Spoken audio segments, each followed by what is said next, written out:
যে সরকারের কাছে নিজের দলের মানুষের জীবনের নিরাপত্তা নেই, সেই দলের কাছে, সেই সরকারের কাছে বাংলাদেশের জনগণের জান মাল ইজ্জত আবরুর নিরাপত্তা আশা করা যায় না।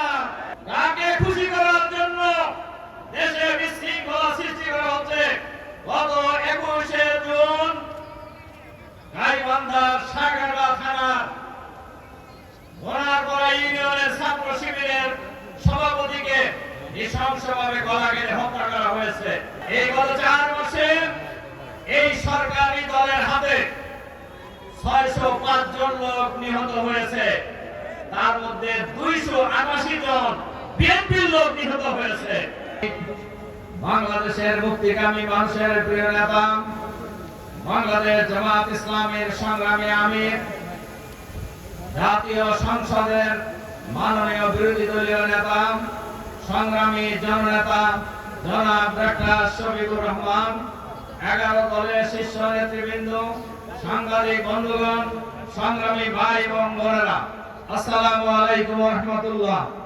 সংগ্রামী ভাই এবং বন্ধুগণ, আমিরে জামাত বক্তব্য রাখবেন, এজন্য আমি সংক্ষেপে 2টি কথা বলতে চাই।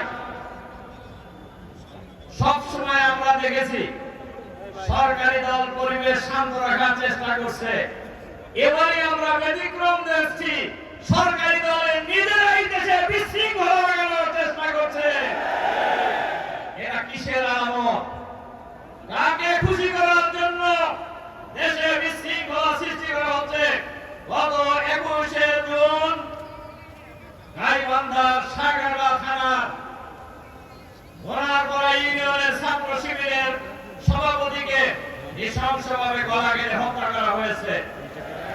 এই গত 4 মাসে এই সরকারি দলের হাতে 605 জন লোক নিহত হয়েছে, তার মধ্যে 288 জন বিএনপির লোক নিহত হয়েছে। যে দলের কাছে, যে সরকারের কাছে নিজের দলের মানুষের জীবনের নিরাপত্তা নেই, সেই দলের কাছে, সেই সরকারের কাছে বাংলাদেশের জনগণের জান মাল ইজ্জত আবরুর নিরাপত্তা আশা করা যায় না। সংগ্রামী ভাই এবং বন্ধুগণ, এজন্য আজকে বাংলাদেশের ফ্যাসিবাদের নতুন ফ্যাসিবাদের ঢঙ্গা শোনা যাচ্ছে। আমরা পরিষ্কার ভাবে বলতে চাই, বাংলাদেশের মানুষ জীবন দিয়ে, রক্ত দিয়ে ফ্যাসিবাদকে বিদায় করেছে, আবার রক্ত দেবে, জীবন দেবে। বাংলাদেশের মাটিতে আমরা কোন ফ্যাসিবাদ আসতে দেব না, ইনশাআল্লাহ। আমিরে জামাত বিরোধী দলীয় নেতাদের আহ্বান জানিয়েছেন, আগামী দিনে একটি সফল বিপ্লবের জন্য, সফল গণঅভ্যুত্থানের মধ্য দিয়ে বাংলাদেশের মানুষের আশা আকাঙ্ক্ষা বাস্তবায়নের জন্য ঢাকা ডাক্তার শফিকুর রহমান